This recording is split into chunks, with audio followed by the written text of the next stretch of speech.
Hello, everyone. Welcome back to another episode of Conversations with Yoders Farm. I'm Eldon, and Lowell is with me today. Lowell, welcome to the podcast.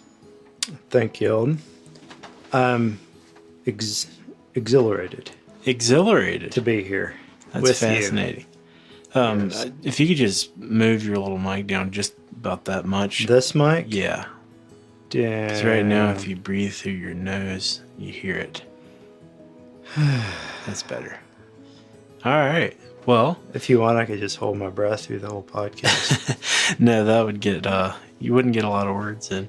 So today is May the 8th. I would hope it'd be a short podcast if we did that. Yeah. And you'd have to do most of the talking. Yeah. So today is May the 8th, 2023. Right. And May Day. It's been, I don't know, a month and a half, 2 months since we did a episode, so thought we'd just catch people up to date on what's going on here at the farm. Get together and chat. Yeah, like have a conversation. I thought I could about catch Yoders you Farms. up on what's happening on the farm. Okay, let's hear it. So what's going on at Yoders Farm these days? Well, you have to ask me questions because I can't just talk blindly. Okay, well, we'll do the standard thing where we kind of go through the different items. How's the corn maze looking? Great. That was quick. Yeah. Check. Yeah. Well, you planted the west edge of it the other day. Yeah, planted With some beans. another crop, so I guess you defined the west edge. Yeah, as long as it all comes up. Soybeans, to be exact. That's correct. Not green beans. Yeah. So we've been doing some field work lately. We can go ahead and, you want to talk about that a little bit? Which field work? Well, like The row crops. the row crops. That's I the call them row crops. scientific term. You know why I call them row crops? Man, what a dumb podcast. Because we plant them in rows. That's true. Yeah. You mean like, yeah, all right. So corn and soybeans, which we harvest for grain. Correct. Yeah. So we planted our corn a couple weeks ago, which was timely pretty much. And then we had man, I'm just not in a good frame of mind for this right now. We had a cold snap. Had some frosty weather, so forth, kind of late part of April. Mm-hmm. So we actually held off planting our soybeans, which hopefully will prove to be smart. And so we just then last week, I guess, we rolled on the soybeans and punched them in, thanks to Pretty much everything is in now then, right? the row crops. Row crops. Yes. Excuse me for not being more specific. Yeah. Yeah. I mean, that's kind of we're pretty small in the grand scheme of things. Right. I mean, a lot of people do many acres. We Yeah, have it's some, but it's a piece of what we do here on the farm. exactly. A piece of our One more- diversification. One more thing to add into all of the chaos Right. this time of year. But now that that's done, it's a matter of waiting till fall for them, more or less. Hoping it rains. Yeah. Yeah, so the corn maze, as you mentioned, we had planted a cover crop on that rye. Actually, we spun it on with our fertilizer application in the fall, Yeah. and so That was actually a pretty good stand for pretty that good then. stand for just being spun on from a truck. Mm-hmm. It's an ideal cover. So we let it. I mean, actually, it headed out, so it was several feet, probably 3 to 4 feet tall. Yeah. So yeah, hand motions on a podcast that people can't see. Yeah. So it's terminated now, the cover crop. So we'll let that It's kind of mellowing down. die down and be a nice thatch, and hopefully here in about a month and a half we'll plant the corn into that. For the corn maze, yeah. So hopefully it'll give us a nice seed bed, and then a nice kind of a thatch on the top to help us conserve as much moisture as possible. Yeah. Though we're all hoping we get a lot of rain this summer. After strawberry season. After strawberry season. a couple of showers between now and then Yeah, so I sufficient mean afterwards. it's when the rain comes and just sits on you for days and days. You get Yeah. those big lows, low pressure systems that get stuck from the omega blocks up in the northeast, and they sit here and spin, and they can't get out to the coast. That's when it's a problem for strawberries. Yeah. Seems like if the rain just kind of moves through, and like we had, what, I guess at some point we want to transition into strawberries, but so about 2 weekends ago, it was right after, no, it was the week after we opened. So We let's go ahead and had just talk about strawberries then, we I had guess. like 2 inches of rain Yeah. one night, Yeah. and part of a little bit the next day, right? We were picked up pretty good, but that It all Friday kinds of was runs together we in were my mind. closed that Friday. Yeah, for rain. Yeah, even though it didn't really rain then It that mostly Friday. rained the night before. Yeah, Yeah. like in a 12-hour period. Yeah. And then we were open that Saturday after 2 inches of rain. Of course, there was some mud places, Right. but yeah, so the berries were actually in decent shape. Yeah. Says what I was saying. Is what kills you with strawberries is more when the rain just Sits around. sits on Yeah. there. Or as it did in 2018, we had like 10 inches one week. That was a bad week. Sure. I'm still struggling I to get trust over that your one. I trust your memory recall but more than mine. It was about the first or second week of May, Yeah. and yeah, Actually, that almost does ring a bell. Just as yeah, far as it how was a bad depressed you week. were. uh, So yeah. So we're what, about 3 weeks and just starting our third week of pick your yeah, own season? Saturday. So we opened on a Friday.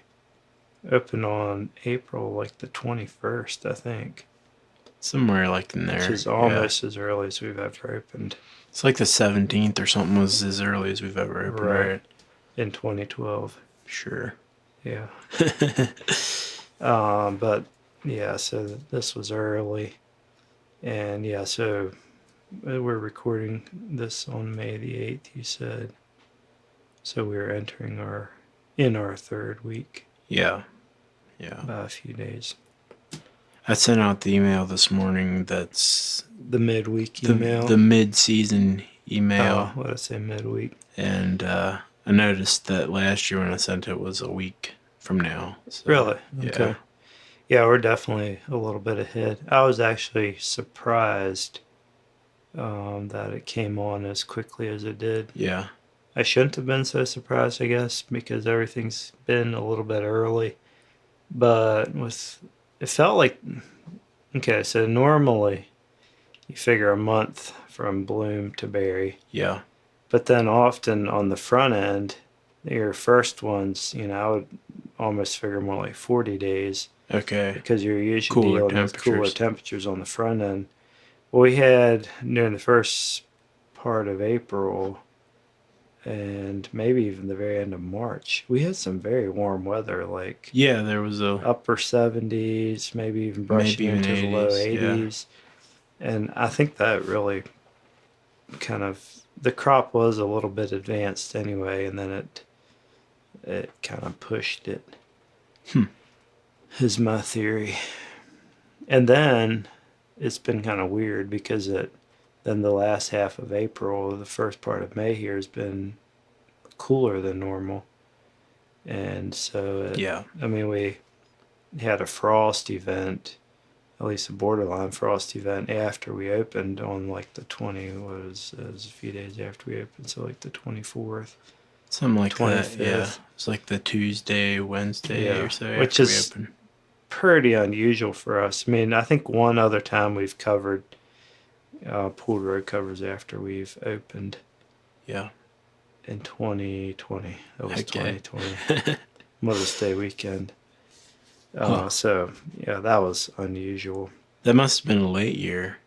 I mean, a later Yeah, opening I year. don't know what time we opened. Probably around the 1st of May or Yeah. a few days into So this May. year there was that little bump in warmth. It kind of pushed things along a little bit, and then it cooled again. Yeah.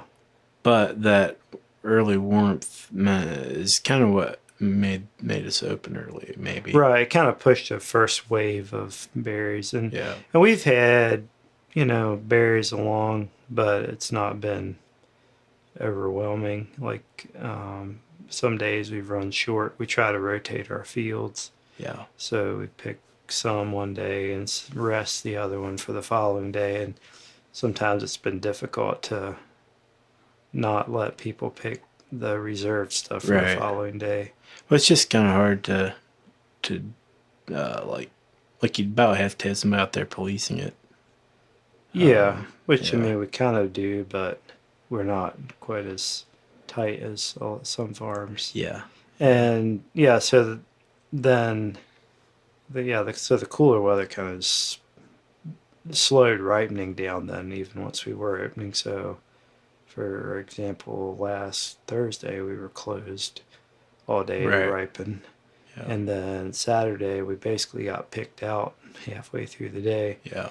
which was very common across the strawberry universe. Yeah. Yeah. Universe. Because, I saw a farm, Charlotte, south of Charlotte, was picked out. Some stuff in Virginia Beach, another farm close by here. So, yeah, Yeah. seemed to be a common theme. Yeah. But then it warmed up over the weekend. So we quickly ripened a bunch of berries back up. And I expect this week will be Today is Monday, and there was pretty good picking. a small horde in the field. There was a large horde. Okay, I only saw it when it was small. Seriously? Yeah. You didn't see the I mean, parking I knew lot? it was busy, Gracious. but yeah, I didn't. I was busy trying to get other work done. Yeah, So that's fine. I mean, it was just for a while there, it was crazy, but yeah, it thinned out quite a bit. yeah, very good. So that kind of catch up on strawberries. You want to talk about Pretty projections? much. Well, I think we had really spoke doom and gloom about berries some on here, we did. and I've been actually pleasantly surprised. I don't know what all to attribute that to, but it's some of the crop actually looks much better than I had feared it might be. So we're thankful for that. Yeah, And I think I don't know if it's going to be like the world's greatest strawberry year for us, but I don't think it's going to be the worst year either. yeah. Which we At one point we were like, afraid man, it was going to be the worst year in 10 years. yeah, like we were wondering if we should even open almost. Yeah, it's Maybe been not quite that crazy. bad. And then, well, the other benefit, I guess, that with the cooler weather, I really do think it's going to. The plants haven't went vegetative yet, so they're not done. Okay, And right. they're shooting shooting Blooms. Yeah. not shooting runners. Runners a sign of being vegetative. So It's kind of like the end of the season. You start seeing it's runners. the end of its cycle basically, and it's thinking about the next Reproducing. generation, not the strawberries. So yeah, I would anticipate rolling right into June a ways, probably. About like normal, even though we started early. Yeah. Yeah. So for all our moaning and complaining, it actually might turn out to be a pretty good year. Yeah. For which So, we're grateful. We are grateful. Yes. I mean, I like to think that some of it we try to, manage things as best we can. Right. But some of it's out of our control as well. Yeah. I have been trying to be very intentional about fertilizing and, just doing everything we can in our power to keep them going, and then the rest you leave up to God and whatever the weather gives you and all that stuff. So. Yeah. Yeah. Oh, and I was going to mention too, there was a terrible hailstorm. Oh, right, Not- man. Not I forgot away. about that. Yeah. That was like the weekend after we opened, or No, it was before we opened. was it right before we opened? I think it was a couple of weeks before we opened. Yeah, it was like a week before. I Yeah. think it was a Thursday night. It was a Thursday night. So that was, 5 miles away. There was really bad hail. And then someone was just in the greenhouse today, and I mentioned that we were thankful about the hailstorm. And they said, "Really? You ought to get it here." It's like down here at my shop on 29, it was Yeah. like it was huge hail. Huh. So Yeah, like that could have been a almost crop a season failure ender. kind of a Yeah, thing. Yeah. like that'll seriously get you. Yeah. Huh. So yeah, lots of. I guess I would say we're pretty optimistic about how things are going. I People guess. seem really happy Yeah. with the strawberry crop. The flavor has been like Spectacular. spectacular Yeah. this year. So Yeah. especially in Ruby June, um, we grow several varieties: Chandler, Ruby June, and some Albions. So seems to be our last year on Albions They just because kind of. you can't get them Yeah.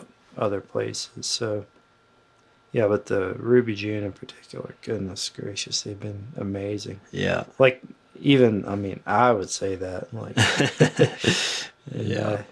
eat a few berries here and there. Yeah. So yeah, overall, I guess we'll do it again. But we're quickly pivoting towards trying to figure out what we want to do next year, and it's all that stuff like plant numbers and Yeah. acres, Right. and it's like you gotta stay on top of the like get stuff flowing for the following Right. year. 'Cause you about have to put orders in pretty soon. Well, every year they send the stuff earlier and earlier. It Yeah. seems like I've already gotten 2 flyers from plant suppliers. Of course, everything's up Right. big time Again. Yeah. So Man. this is why we have to keep ratcheting up on our prices. So Yeah, it's amazing how many inputs there are before you end up with a red strawberry. Sometimes you wonder if customers think about. Well, I'm sure they don't, because I don't think about it with other things. But anyway, did you want to talk about about volume pricing and the challenges of volume pricing? no, Okay. not really. It just seems like I've seen more and more people like today leaving with buckets like that take 2 hands to hold. Yeah, I just wonder if we should mention something about that. I just don't think it's really fair yeah, to no, us. yeah. I wonder if that would be something we should have our staff talk to them about as they come in. Just, Well, I wonder if there should be like a sample bucket filled that they can see or something. I don't know. yeah, Or do we post about it sometime? Like, I don't know. you want a nice or do you rounded just go up on your price a little more? and I don't know. It's just, I mean, Yeah. we like volume pricing, selling buckets before they go to the field. People are done; they don't have to check back out. But Majorly simplifies things as long as you have berries for them to pick. it just feels like maybe people don't value the berries quite as much, or like I see them Yeah. scattered along the lane or Okay. whatever. And Well, I think that's generally because they fill them too full and well, I trying think that's to part of it. They walk back to the car. and they haven't. Maybe in their mind they think that like if they're extra or they haven't. I don't know. Yeah, I don't know. I mean, it doesn't. It's all kinds of psychology probably going on. Anyway, people gotta love them. Yep, gotta love them. Wouldn't work without them. What That's we true. do. That's true. Does that pretty much wrap up strawberries? Anything more? For you wanna- now, we can Yeah. discuss it more. I thought later. maybe this would be a good time to interject this question that we got on our podcast. We got a question Yeah, from a listener, Justin Clark. from a loyal listener. He sent a question. From our only loyal listener. Well, yeah, one of 2 maybe. I think he'd sent a question earlier that we had talked about like a couple of years ago. But he sent us a question that I was going to run past you. And Run past me. and let you answer it. So he said, podcast question for you. As the strawberry season is kicking off and we come out of a cold March that had us pulling row covers constantly. Please rank your favorite on-farm activities from favorite to least favorite. That's pretty good. Pruning and suckering a full house of tomatoes, pulling row covers on and off every morning and evening for 7 consecutive days, building a 1-mile stretch of 5-strand barbed wire fence, giving yourself a mild second-degree burn while cooking breakfast on the way to pulling row covers. That's good. So, yeah. I'm not sure. There's not a lot of good options in there to start with your favorites. Yeah, I'm going to say most of those are down the list a ways. Yeah. Well, let's see. But, yeah, burns can linger.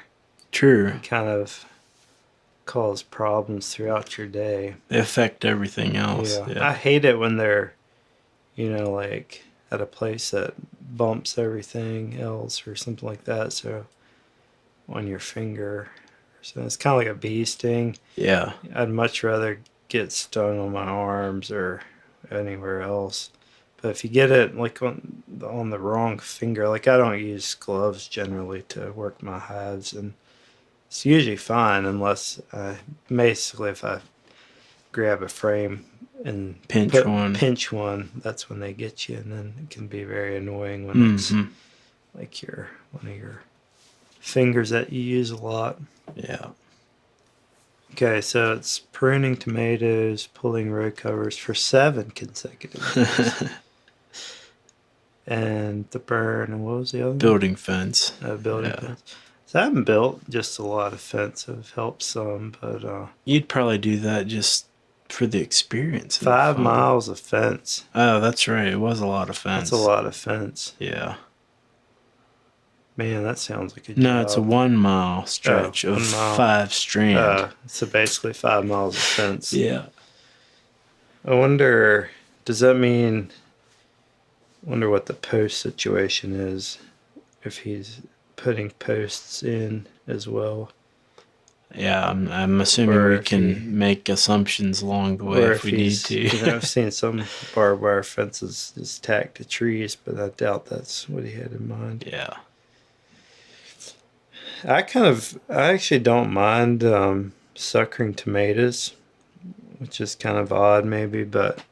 For sure. I mean... it's not like maybe a joyful task, but I generally I do a lot of vine work in the greenhouses, especially in the wintertime. Right now I'm way behind because I've been busy with strawberries, but I just turn a podcast on. In fact, like right now, that's kind of where I go to get away from people. Right. I'd just as soon leave the front... facing jobs, whatever, to the public, to other people, and then I just go off and listen to a hunting podcast and prune tomatoes. So I'm going to put that on the top of my list. Sounds good. And then I'm going to do... I'll probably just go on and do the burn next because... Get it over with. Get it over with. At least I'm getting breakfast, That's true, yeah. And... so that's a good thing. Put something on to take the burn away and drink more coffee and probably get over it. And then, probably the fence and then the row covers, I'm guessing. Because row covers are a pain, no doubt about it. Yeah. Maybe some of that is, what do you say, influenced by your recent experiences with row covers. Could be. Well, you had a shot there too the one weekend when Dad was gone. Oh yeah, that was like we had to pull them the wrong way. That was one of our worst pulls probably that I can remember. I don't know. I remember some early on, like in the middle of the night. Well, they were wet and really wet because we had a bunch of rain. Yeah, the wind was out of the east. We almost always get west winds, so we generally pull them to the west. And then deploy from the west to the east. Right. With the wind. Man, the wind was fighting us. Our ryegrass was out of control. It Fortunately, was we had wet good and attitude, so muddy. Yeah, we started with decent attitudes. I was just happy. Yeah, so we covered everything up, and then yeah, it got seriously cold that weekend. yeah, yeah, That was Easter weekend, I think. yeah. That I think it that was, day. but yeah, That was pretty chilly. yeah, The only benefit to that cover, so he said pulling, covering and uncovering. yeah. The only benefit to like that was a cool snap for about 3 days, True. and we left them on for 3 days. I hate covering and uncovering. That's what I hate. Yes, you do. So, Yeah, and road covers, they're great. Like they do a good job generally, but and people don't talk about the damage they do very much too. Like they can do a lot of mechanical damage. We've had a ton of wind this spring. do you want to kind of explain what mechanical damage means? Well, they just beat and flop on the Yeah, plants. so they like mess up leaves and stems. Yeah, And, unfortunately, most of the time ours have been covered lately while the plants are actually really pushing up all the plastic. It hasn't been too bad, but last couple of years, you can look down the west side of the row, and it's almost like some of the plants are just pounded on that west side. so they They're, look stunted. they And, look yeah, worse than the other side. interesting. So I don't know. I don't know if maybe we would have them tighter over the plants or they wouldn't give as much. Yeah, Maybe more bags and just kind of stretch them tight. Maybe that would lessen it. We sometimes have some slack in there, and I think maybe true. that tends to give and flop more. I've also heard people say that's hard on your road covers. We can't get road covers to last very good either these days, Yeah, and they're honking expensive. everything is. Everything is, but especially road covers. Yeah. And then we get these little mini whirlwinds that What are they called? Dust devils? something like that. Yeah. Definitely seems to be of the devil for sure. They whirl and swirl, and I don't know. I don't know if it has to do with like heat buildup under the covers. It's often on days like when we leave them on for 3 days, say Right. in a row, and some of those days it's usually your front comes in and then it's high pressure, maybe not a lot of wind, and it's a little indecisive. The wind is, and I don't know if it's something about a field with some hot, something about the covers and the heating that goes on, and if it causes these micro drafts or something like that. Yeah. I mean, why else would it I don't do know. it? Well, we lost a brand new cover to this, what, Half of one. early May or early April, Yeah, March, some it's a end of brand new March. cover, and I never saw it, but I saw it hanging in the tree, Yeah. and it literally just and it went over top of a power line Yeah. and Yeah. went into a tree like 200 yards beyond. Fascinating. So it must have spun it up Yeah. like that in one of those things. Yeah. And then I saw one down here Yeah, the and we day had we left it several covered 3 days. after that, Yeah. and they almost did that, but we had enough bags it kept everything down. Yeah. Guess it's a good reminder to go heavy with the bags. I don't know. I guess. But I've had them rip covers too and do True. Yeah. all sorts of mess. Very weird. We got a bag sewer that we've repaired some. That was through the recommendation of someone else. A bag sewer. Mhm. Oh, right. It's like You're repairing the to repair rips and road road covers. I thought you were They're not repairing your cheap. gravel bags with them. Right. Yeah. They're not cheap, but neither are road covers. So if you can, Right. if the road cover itself's in good shape and you can repair a rip or keep a seam from ripping, Getting worse. Yeah. it does good stuff. Yeah. Very good. Let's see. Should we talk about tomatoes a little bit? You said you Yeah, this is getting pretty long. have a lot of vine work you should be doing. Yeah, so It's always kind of the thing with tomatoes this time of the year.